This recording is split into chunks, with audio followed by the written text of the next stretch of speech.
ராஜனாம் பூமியில் ஆட்சி செய்வார். அல்லேலூயா அல்லேலூயா தேவனை துதியுங்கள்.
மாயை மாறாதபடி நீரின் கண்களை விலக்கி உமது வழிகளில் என்னை உயிர்ப்பியும். உறுதிப்படுத்தும். நான் அச்சிகரை விந்தையை விளக்கியரும் உடைய நியாய தீர்ப்புகள் நல்லவைகள்.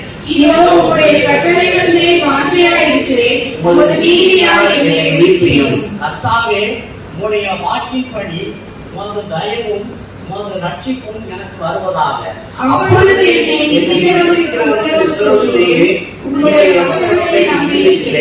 சத்திய வசனம் முற்றிலும் என் வாயிலிருந்து நீக்கி விடாதையும் உடைய நியாய தீர்ப்புகளுக்கு காத்திருக்கிறேன்.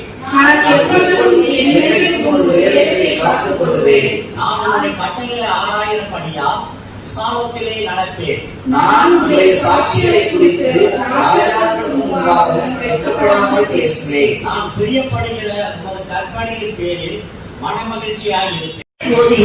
முடிவு பரியந்தம் நான் அதை காத்துக் கொள்வேன். கர்த்தர் நம்மை சந்தித்த ரட்சித்ததின் காரியம் என்ன அப்படின்னா, முடிவு பரியந்தம் நிலைத்திருப்பவனே என்ன செய்வான்? ரட்சிக்கப்படுவான். அப்ப கர்த்தர் ஒரு நாளில நம்மை சந்தித்திருக்கிறார், ரட்சித்திருக்கிறார். ஆனா தொடர்ந்து நம்ம அதுல நிலைத்திருக்கணும், முடிவு பரியந்தம் அதுல இருக்கணும் அப்படின்னா அதுக்கு நமக்கு உதவுகிற ஒன்றே ஒன்று என்ன தெரியுமா? கர்த்தருடைய வேதம் நமக்குள்ள இருந்தாதான் நம்ம எவ்வளவு சூழ்நிலைகள் வந்தாலும், எத்தனை காரியங்கள் வந்தாலும் நம்ம தேவனுக்குள்ளாக என்ன செய்ய முடியும்?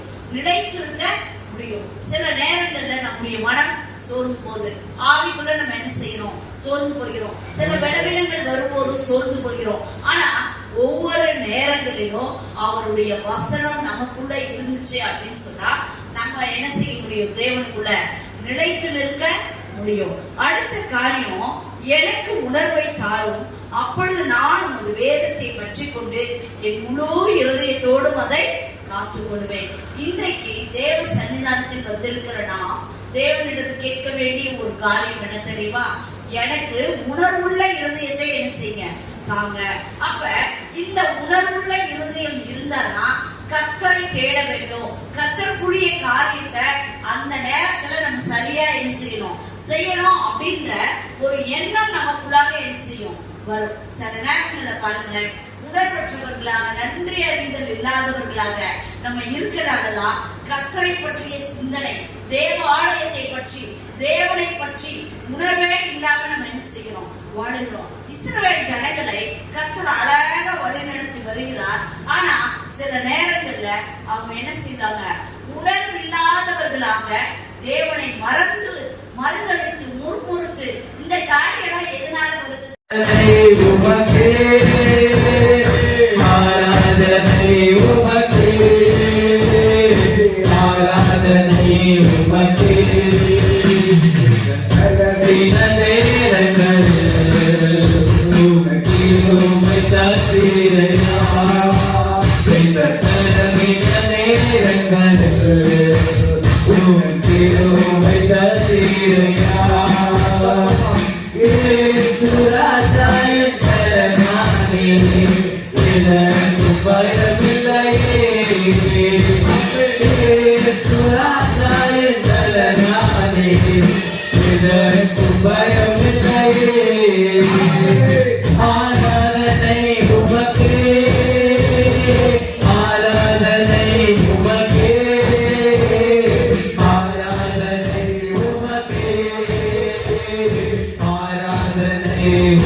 அவர்கள் மேல அவருடைய கரம் இறங்கும் என்று சொல்லி ஆமென். ஸ்தோத்திரம் ஆண்டவரே, நல்லவரே உமக்கு நன்றி அப்பா. ஓ அதிசயங்களை செய்கிற தேவனே உமக்கு நன்றி ஆண்டவரே. உன்னதமான தேவனே உமக்கு நன்றி அப்பா.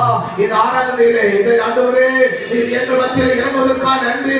ஆலயத்துக்கு வந்திருக்கிற கைகளை உயர்த்தி ஆராதிக்கிற, முழங்கால் படித்து ஆராதிக்கிற, உங்களுடைய நாமத்தை வாயினால் உச்சரிக்கிற ஒவ்வொரு பிள்ளைகளையும் கர்த்தர் கண்ணோக்கி பார்ப்பதற்காக நன்றி ஆண்டவரே. இந்த ஸ்தலத்துல ஏறெடுக்கிற ஜெபத்துக்கு, இந்த ஆலயத்துல ஏறெடுக்கிற துதிக்கு, ஸ்தோத்திரத்துக்கு அம்சமா இருந்துச்சு.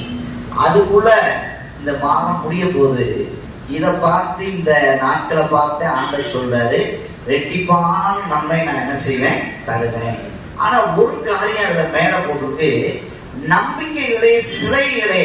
அப்படின்னா நம்முடைய நம்பிக்கை எது மேல இருக்கு? நம்முடைய நம்பிக்கை எதன் மேல இருக்கு? இன்னைக்கு நம்ம சங்கீத பகுதியில பார்த்தோம், பொருட்கள் மேலேயோ மனுஷன் மேலேயோ நம்பிக்கை இருந்துச்சுன்னா அது நமக்கு ரெட்டிப்பான நன்மை என்ன செய்யாது? தராது. ஏன்னா இந்த உலகத்துல பொருள் எல்லாம் ஒரு நாள் என்ன செஞ்சிடும்? அழிந்து போகும். நம்ம நம்புகிற அந்த எதை, இந்த வீடு நம்மளுக்கு உதவி செய்யும், இந்த வேலை நமக்கு உதவி செய்யும், இந்த உறவு நமக்கு உதவி செய்யும் அப்படின்னு சொல்லி ஒரு நம்பிக்கை வைக்கிறோம் பார்த்தீங்களா? அந்த நம்பிக்கையெல்லாம் வீண் அப்படின்னு சொல்றாரு. ஆண்டவர் சொல்றாரு, நம்பிக்கையெல்லாம் எப்படிப்பட்டது? மற்ற காரியத்தின் மேல. ஒருவேளை எரேமியா இன்னைக்கு ஒரே ஒரு காரியத்தை மட்டும் நம்ம பார்க்க போறோம். அது நமக்கு ஒருவேளை நமக்கு தியானிச்ச காரியமா இருக்கலாம், இல்லைன்னா ஒருவேளை நமக்கு தெரிஞ்ச காரியமா இருக்கலாம். ஒரே ஒரு மனுஷனை குறித்து நம்ம பார்க்கிறோம். பாருங்க, அந்த 2 ராஜாக்களின் புஸ்தகம், 2 ராஜாக்களின் புஸ்தகங்களை நீங்க படிச்சு பார்த்தீங்கன்னா 2வது அதிகாரம், 2 ராஜாக்களின் புஸ்தகம் 2வது அதிகாரம் 9வது வசனத்துல 10வது வசனத்துல ஒரு 2 மனுஷர்கள் பேசிக்கிறாங்க. அதாவது எலியா, எலிசா அப்படின்னு 2 பேர் இருக்காங்க. எத்தனை பேர் இருக்காங்க சொல்லுங்க? எலியா, எலிசா அப்படின்னு ஒரு 2 பேர் இருக்காங்க. அவங்க, அந்த எலியா என்பவர் மூத்தவர், எலிசா என்பவர் இளையவர், இவரு அவர் கீழே. அப்ப பாத்தீங்கன்னா இவர் சொல்றாரு, நான் கொஞ்ச நேரத்துல நான் என்ன செய்ய போறேன், நான் எடுத்துக்கொள்ளப்பட போறேன். உனக்கு ஏதாவது என்கிட்ட கேட்க போல இருந்துச்சுன்னா நீ என்ன செய்ய, என்ன செய்ய, நீ கேளு அப்படின்னு சொல்றாரு. உடனே நம்மனா என்ன செய்வோம்னா, எனக்கு அந்த ஆசீர்வாதம் வேணும், இந்த ஆசீர்வாதம் வேணும், பல காரியங்களை செய்ய அப்படின்னு சொல்லுவோம். ஆனா அவர் ஒரே காரியத்தை சொல்றாரு, உங்களிடத்துல இருக்கிற ஆவியின் வரம். எத்தனை வரம்? எத்தனை வரம் சொல்லுங்க? ஆவியின் வரம் எப்படி வரணும்? எனக்கு எப்படி வரணும்? ரெட்டிப்பாய் வரணும். எனக்கு ஆவியின் வரம் எப்படி வரணும்? ரெட்டிப்பாய் வரணும். அந்த வசனத்துல 10வது வசனத்துல போட்டு, அதற்கு அவன், நீ எப்படிப்பட்ட காரியத்தை கேட்ட? அரிதான காரியத்தை கேட்ட. நான் உன்னை விட்டு நான் இப்ப என்ன செய்ய போறேன்?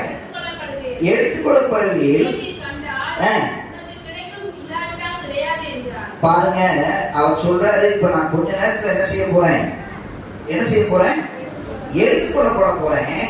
நீ அப்படி எடுத்துக்கொள்ளப்படுறப்ப நீ என்னை பார்க்கணும். அப்ப பார்க்கறது என்ன அப்படின்னு சொன்னோம்னா, நம்ம இங்கேயே வந்து பாருங்க, நம்ம பிரசங்கம், நம்முடைய வார்த்தை, பாடுறவங்க எப்படி, அந்த பாட்டோட கருத்தனை அப்படின்னு சொல்லி பார்க்குறவங்க இருக்காங்க. சில பேர், நம்ம இங்க இருக்கிற எல்லாரையும் சொல்ல முடியாது, சில பேர் பார்த்தீங்கன்னா வேடிக்கை பார்க்கறது. அதாவது நம்ம மற்றவங்க யார் என்ன செய்யலா, யார் என்ன உட்காந்துருக்கா, என்ன சேலை கட்டிட்டு வந்திருக்காங்க, என்ன சட்டை போட்டு வந்திருக்காங்க அப்படின்னு நம்ம பார்க்குற காரியம். அப்படி இல்லை. அவன் பாருங்க என்ன சொல்றேன்னா, நான் இப்போ கொஞ்ச நேரத்தில் நான் என்ன செய்ய போறேன்? என்ன செய்ய போறேன்? எடுத்துக்கொள்ளப்பட போறேன். நீ என்னை பார்த்தீங்கன்னா அந்த வரம் உனக்கு எப்படி வரும்? ரெட்டிப்பாய் வரும். எப்படி வரும் சொல்லுங்க? ரெட்டிப்பாய் வரும். எப்படி வரும்? ரெட்டிப்பா வரும். அப்ப ஒரு காரியத்தை நம்ம பார்த்து கொண்டே இருக்கணும். இப்ப நம்ம ஆண்டவர் நம்மளை ஆசீர்வதிக்க நினைக்கிறோம், நம்மளை ரெட்டிப்பான வர வேணும்னு நினைக்கிறோம். நம்மளுடைய காரியம் என்னவா இருக்குன்னு தெரியுமா? அவரையே என்ன செய்யணும்? நம்பி இருக்கிற காரியம். பாருங்க, இப்ப நமக்கெல்லாம் வேற எதுவும் நம்பிக்கை இல்லாம, இல்லைன்னா வேற இன்னொரு காரியத்தை சொல்லணும், நமக்கு வேலை இல்லாம இங்க வந்து என்ன செய்யல, நம்ம உட்காரல. நம்ம எல்லாருக்குமே இப்போ வேலையா போயிருக்கிறவங்க, சில வேலையை பார்த்துக்கிட்டு இருக்கிறவங்களுக்கு விட நம்மளுக்கு அதிகமான வேலை என்ன செய்யுது இருக்கு. ஆனா இன்றைக்கு நம்ம என்ன செஞ்சிருக்கோம்னா, கர்த்தரை நம்பி வந்து உட்கார்ந்துருக்கோம். அல்லேலூயா. பக்கத்துல இருக்கிறவங்க பார்த்து சொல்லுங்க, நீங்க கர்த்தரை நம்பினீங்கல்ல, நீங்க அவனை நோக்கி பார்த்தீங்கல்ல, ஒரு நாள் நம்ம முக வெட்கப்படாது. அல்லேலூயா. பாருங்க, அத சங்கீதக்காரன் சொல்லும்போது சொல்றாரு, 34வது சங்கீதம் 4வது வசனத்தை 5வது வசனத்தை வாசிக்கிறேன். சங்கீதம் 34வது சங்கீதம். நான் கர்த்தரை தேடினேன், அவர் எனக்கு செவி கொடுத்து எல்லா பயத்திற்கும் என்னை நீங்களாக்கி விட்டார். அவரை நோக்கி பார்த்து, நீங்க அவர்களை என்ன செஞ்சாங்க? அவர்கள் அவரை நோக்கி பார்த்து பிரகாசம் அடைந்தார்கள். அவர்கள் முகங்கள் என்ன செய்யல? வெட்கப்படவில்லை. பாருங்க, 5வது. அவர்கள் யாரை நோக்கி பார்த்தாங்க? அவர் யாரை நோக்கி பார்த்தாங்க? அப்ப கர்த்தரை நோக்கி பார்த்த முகம் வெட்கப்படாது. அல்லேலூயா. அப்ப அந்த நம்புறதுக்கு அந்த நம்பிக்கை என்ன அப்படின்னு சொன்னோம்னா, யாரை நோக்கி பார்ப்போம் சொல்லுங்க? யாரை நோக்கி பார்ப்போம்? கர்த்தரை நோக்கி பார்க்கிறது. அவர் மேல நம்ம என்ன செய்யறது? நம்பிக்கை வைக்கிறது. பாருங்க, இதுதான் அந்த ஏசாயா தீர்க்கதரிசன புஸ்தகம் 61வது அதிகாரத்துல 7வது வசனத்தை வாசிங்க. ஏசாயா தீர்க்கதரிசன புஸ்தகம் 61வது அதிகாரம் 7வது வசனம். உங்கள் வெட்கத்துக்கு பதிலாக அப்ப இங்க சொல்லப்பட்டிருக்கு சங்கீதம் 34:5 சொல்லிருக்கு, அவர்கள் அவரை என்ன செஞ்சாங்க, நோக்கி பார்த்தாங்க, அவங்க முகங்கள் என்ன செஞ்சது, பிரகாசம் அடைந்தது, அவர்கள் முகங்கள் என்ன செய்யல, வெட்கப்படல. அப்ப நம்ம யாரை நோக்கி பார்த்தோம்னா அங்க என்ன செய்ய மாட்டாங்க, வெட்கப்பட மாட்டாங்க. அப்ப நம்ம வெட்கப்பட்ட நேரத்துல, தலை குனிந்த நேரத்துல, அவமானப்பட்ட நேரத்துல நம்ம கர்த்தரை நோக்கி பார்த்தோம்னா அவர் சொல்றாரு, உங்கள் முகங்கள் நீங்க என்ன செய்யறதில்ல, வெட்கப்படுவதில்லை. வெட்கத்திற்கு பதிலாக எத்தனை பலன் வரும், எத்தனை பலன் வரும், இரட்டத்தனையான பலன் வரும். ஹல்லேலூயா. அதத்தான் அங்க எலியா சொல்றாரு, நீ நான் போறேன், கொஞ்ச நேரத்துல நான் என்ன செய்ய போறேன், நான் எடுத்துக்கொள்ளப்பட போறேன். இப்ப வாங்க 2 ராஜாக்களின் புஸ்தகம் 2வது அதிகாரம் 9வது வசனம் 10வது வசனத்துல போடுங்க. நான் இப்ப கொஞ்ச நேரத்துல என்ன செய்ய போறேன், எடுத்துக்கொள்ளப்பட போறேன். நீ என்னை பார்த்தீங்கன்னா உனக்கு இரட்டிப்பான வரம் என்ன செய்யும், வரும். ஹல்லேலூயா. இன்றைக்கு எத்தனை பேர் விரும்புறீங்க? ஹல்லேலூயா. இந்த மாதத்துல ஆண்டவர் வாக்கு கொடுத்திருக்கிற இந்த இரட்டிப்பான நன்மையை நம்ம பெற்றுக்கொள்ளும். ஹல்லேலூயா. ஒருவேளை நீங்க நன்மைன்னா நினைக்கிறீங்க, இந்த உலக காரியங்கள், நமக்கு தேவையான வீடு வசதி வாய்ப்பு, கணவன் மனைவி பிள்ளைகள் படிப்பு அப்படின்னு நினைக்கிறீங்க. இதெல்லாம் ஒரு நாள், இதெல்லாம் நமக்கு ஒரு காரியம். ஆனா இதை விட ஆவியின் வரங்கள் என்ன செய்யணும், நமக்கு வேணும். ஹல்லேலூயா. இந்த நன்மை நீங்க ஆண்டவர் மட்டும் தேடுனீங்கன்னா, அதை சொல்லிட்டு சங்கீதம் 34:10 போட்டிருக்கு, சிங்கக்குட்டிகள் தாட்சி அடைந்து பட்டினியா இருக்கும், கர்த்தரை தேடுறதுக்கு ஒரு நன்மை என்ன செய்யாது, குறைபடாது.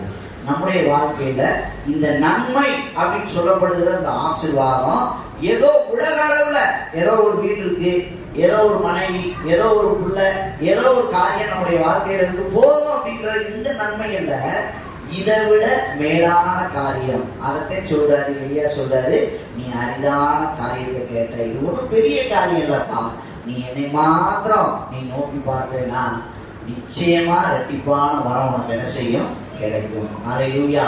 எப்படி அது அவர் பார்க்கிறாரு. கொஞ்ச நேரத்துல பாருங்க, அந்த 11வது வசனத்துல இருந்து நீங்க படிச்சு பார்த்தீங்கன்னா, கொஞ்ச நேரத்துல என்ன வந்ததா, சுழல் காற்று வந்தது. என்ன வந்தது, அங்க பரலோகத்துல இருந்து என்ன வந்தது, சுழல் காற்று வந்தது. அப்பொழுது அவர் எடுத்துக்கொள்ளப்பட்டார். ஹல்லேலூயா. எத்தனையோ பேர் இருந்தாங்க, அதுக்கு மேல போட்டிருக்கு, எத்தனையோ தீர்க்கதரிசிகள் இருந்தாங்க, ஆனா அவங்களுக்குலாம் அந்த ஆசீர்வாதம் என்ன செய்யல, கிடைக்குது. இன்றைக்கும் சபையில ஒரு காரியம் பாருங்க, இன்னைக்கு நம்ம எல்லாருமே ஒரு நம்பிக்கையை உட்கார்ந்துருக்கிறோம். அந்த வாக்கு திட்டங்கள்லாம் எனக்கு படிக்கணும், இந்த ஆசீர்வாதம்லாம் எனக்கு உண்டாயிருக்கணும் அப்படின்னு சொல்லி இருக்கிறோம், நல்லது. ஆனா யாரு அவரை விடாம நம்ம பிடித்துக் கொள்கிறோமோ, அவரே பற்றி கொள்கிறோமோ, அந்த வரத்தை கர்த்தர் நிச்சயமாய் நமக்கு தருகிற தெய்வம். ஹல்லேலூயா. முதல் காரியமாய் குறித்து நம்ம பார்க்கிறோம் அவருடைய வாழ்க்கையில என்ன காரியம் அப்படின்னு சொன்னோம்னா, அந்த 2 ராஜாக்களின் புஸ்தகம் 2வது அதிகாரம் 18வது வசனத்துல இருந்து 22வது வசனத்து வரைக்கும் நீங்க படித்து பார்த்தீங்கன்னா ஒரு காரியத்தை சொல்லப்பட்டிருக்கு. என்ன அப்படின்னு சொன்னோம்னா, ஒரு இடத்துக்கு போறாங்க, அந்த இடத்த வந்து பார்க்கிறாங்க, அது குடியிருப்புக்கு அது எப்படிப்பட்ட இடம், அது நல்ல நிலம் இல்ல, அங்க மனுஷன் என்ன செய்ய முடியாது, குடியிருக்க முடியாது, அது பாழான நிலம். அந்த 2வது அதிகாரம் 18வது வசனத்தை வாசிங்களேன்.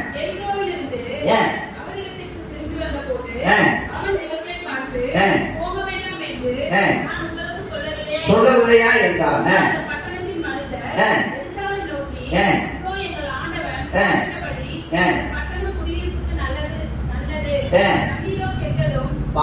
குடியிருப்புக்கு நல்லது, ஆனா தண்ணீர் எப்படிப்பட்டது, கெட்டது. நிலம் எப்படிப்பட்டதா, பாழான நிலம். பாருங்க, இந்த பாழான நிலம் அப்படின்றது நம்முடைய சரீரத்தை அந்த சொல்றாரு. நிலம் வந்து எப்பயுமே அது நல்லதா இருந்தா தான் நம்ம ஒரு விதையை போட்டோம்னா அது என்ன உண்டாகும், அது விளைச்சல் உண்டாகும். பாருங்க, நிலத்துல நமக்கு நிலத்துல இருந்து எல்லா ஆசீர்வாதங்களும் கிடைக்குது.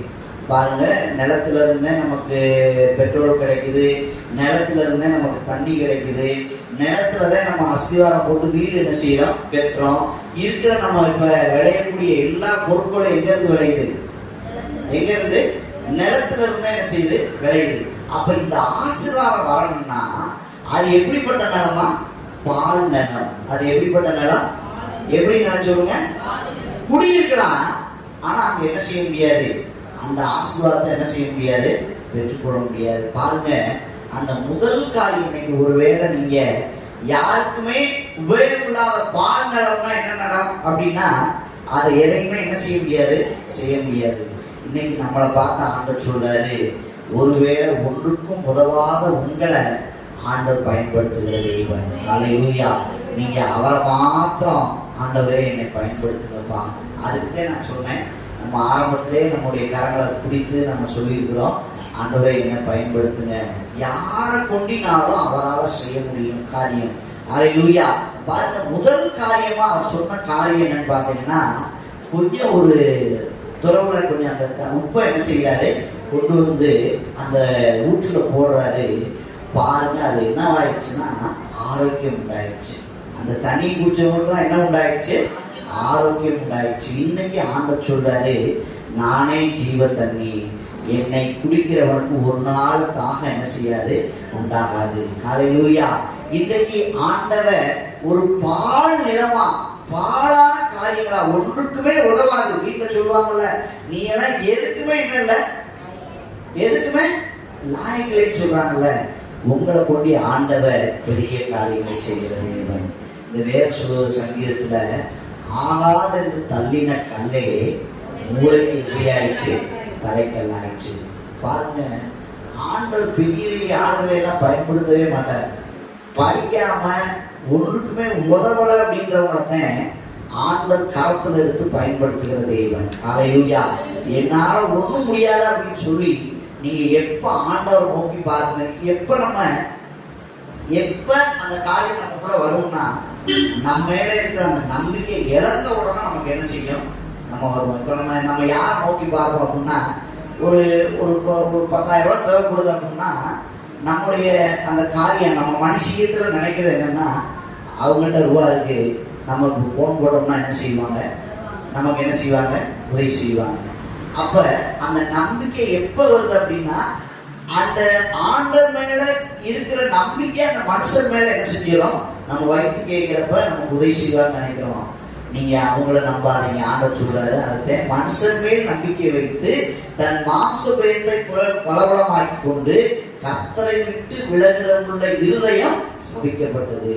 அப்ப அதெல்லாம் என்னால முடியாது, இவங்களால முடியாது, ஆனா நான் நம்புகிற கர்த்தராலே அதிகமாக குறித்து நம்ம பாருங்க.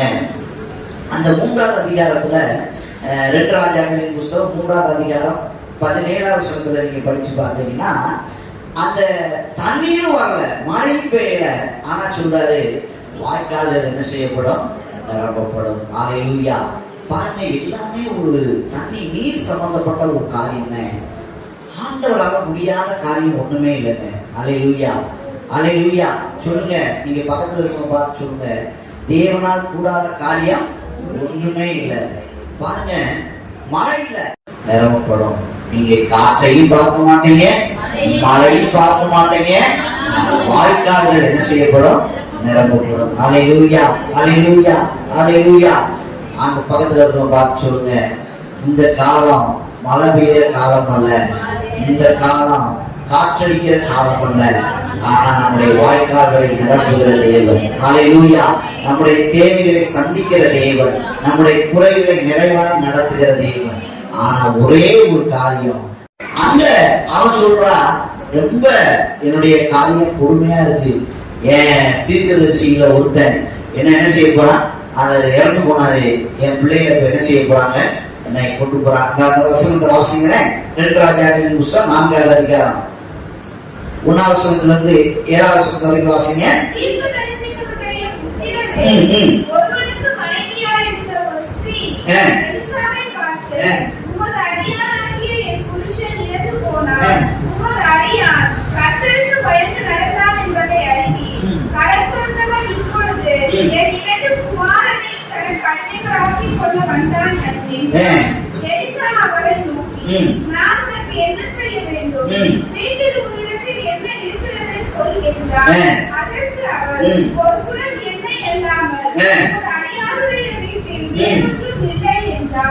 அப்பொழுது அவர், நீ போய் உன்னுடைய அயல் வீட்டுக்காரர் எல்லோரிடத்திலும் அநேகம் பெரு பாத்திரங்களை கேட்டு வாங்கி முன்னே போய் பிள்ளைகளுடன் முன்னே நின்று கதவை பூட்டி அந்த பாத்திரங்கள் எல்லாவற்றையும் பார்த்து நினைத்ததை ஒரு பள்ளத்தில் வை என்றான்.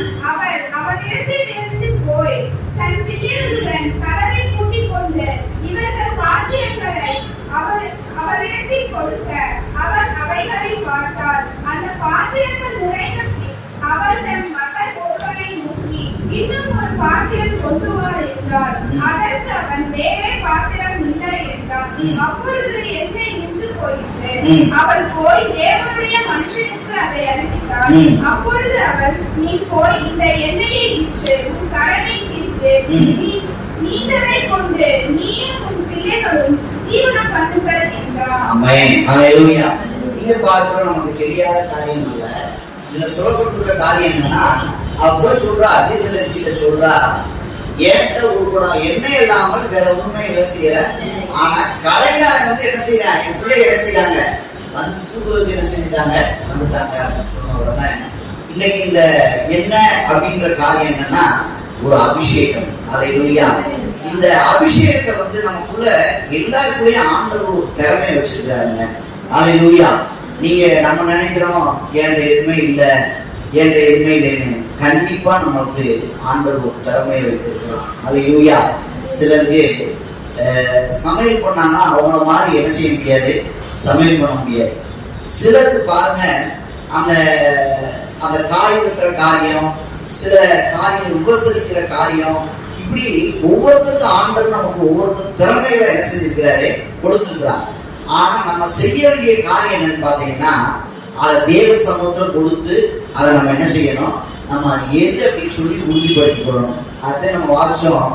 சகோதரரை உங்களுடைய அழைப்பை தெரிந்து கொள்வதை உறுதியாக்கும்படி நீங்க எப்படி இருங்க, ஜாக்கிரதையா இருங்க. நம்முடைய அழைப்பு இன்னைக்கு ஒவ்வொருத்தருக்கும் ஆண்டவர் ஒரு அழைப்பை கொடுத்திருக்கிறார், ஒரு கிருபையை கொடுத்திருக்கிறார். இங்க இருக்கிற எல்லாரையும் நம்ம நினைக்கிறோம், நம்ம ஏதோ வெறுமனையா நம்ம உட்கார்ந்து இருக்கிறோம், சும்மா நம்மளை ஆண்டவர் அழைச்சிட்டார். அப்படி இல்லை, நம்ம ஒவ்வொருவரையும் ஆண்டவர் ஒரு திட்டத்துக்காக வைத்திருக்கிறார். பிரியமானவர்களே, ஹல்லேலூயா.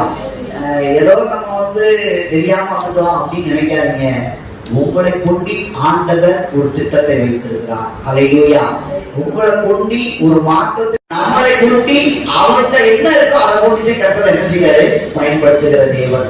நம்ம என்ன நினைக்கிறோம்னா, எங்கேயாவது இருந்து யாராவது வரணும் அனுப்பணும் அப்படின்னு நினைக்கிறோம். அப்படி இல்லை. தேவ சமூகத்துல நம்ம ஜெபித்து நம்மளால என்ன முடியும் அப்படின்னு சொல்லி நீங்க யோசிங்க. ஹல்லேலூயா. எனக்கே இல்லைன்னா குணம்லாமே போயிடும். நம்ம எப்ப ஆண்டவருக்கு பயன்படுகிற ஒரு பாத்திரமா, எப்ப நம்ம ஆண்டவருக்காக உப்பு கொடுக்கிறோமோ, ஆண்டவர் உங்களை கொண்டு பெரிய காரியங்களை செய்ய வல்லவராக இருக்கிறார். ஹல்லேலூயா. தேவ சமூகத்தில் அப்படி இருப்பாங்க அப்படின்ட்டு ஆண்டவர் பார்ப்போம். ஹல்லேலூயா, ஹல்லேலூயா, ஹல்லேலூயா. அப்படியே சோதனை பண்ணுங்க. ஹல்லேலூயா, ஹல்லேலூயா, ஹல்லேலூயா, ஹல்லேலூயா, ஹல்லேலூயா, ஹல்லேலூயா, ஹல்லேலூயா. உம்மல்லாத காரியம் ஒன்றுமில்லை, உம்மல்லாத காரியம் ஒன்றுமில்லை, உம்மல்லாத காரியம் ஒன்றுமில்லை, எல்லாமே உம்மாலவோ. ஹல்லேலூயா. எல்லாமே உம்மாலவோ.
நல்ல வேலைகளை கொடுத்து குடும்பத்தினை ஆசீர்வதித்து ஊழியத்தை தாங்கும்படியாக நீ ஒவ்வொருவரையும் தன் பிரயாசத்தை பலப்படுத்தும்படியாக ஜெபிக்கிறேன் சபா. சோத்ராண்டவே மகாநாள் கேட்ட செய்தின்படியாக இந்த வாரம் முழுவதும் எங்கள் தேவ பிள்ளைகள் எங்களையும் நீர் ஆசீர்வதித்து ஒவ்வொரு நாளும் இந்த வசனத்தின் படித்து நடக்க இந்த வாரம் முழுவதும் மகிமையாய் வாழ உதவி செய்யும்படியாக உங்கள் ஒவ்வொருவரையும் பலமுள்ள கருத்து ஒப்புக்கொடுத்து நன்றி சொல்லி ஜெபிக்கிறேன் நல்ல பிதாவே. ஆமென் ஆமென். என் ஆத்துமாவே கர்த்தரை ஸ்தோத்திரி, என் முழுவதுமே கிறிஸ்து நாமத்தை ஸ்தோத்திரி. என் ஆத்துமாவே கர்த்தரை ஸ்தோத்திரி, கர்த்தர் செய்த சகல உபகாரங்களை மறவாதே. ஆமென். நம்முடைய கர்த்தராகிய இயேசு கிறிஸ்து கிருபையும் பிதாவுடைய அன்பும் பரிசுத்தருடைய ஐக்கியமும் இன்றும் என்றும் சதா காலமும் இந்த ஆலயத்துக்குள்ள இருக்கிற நம் அனைவரோடு கூட இன்றைக்கு இருப்பதாக. ஆமென். அல்லேலூயா அல்லேலூயா அல்லேலூயா. அந்த யாவரை கர்த்தர் ஆசீர்வதிப்பார்.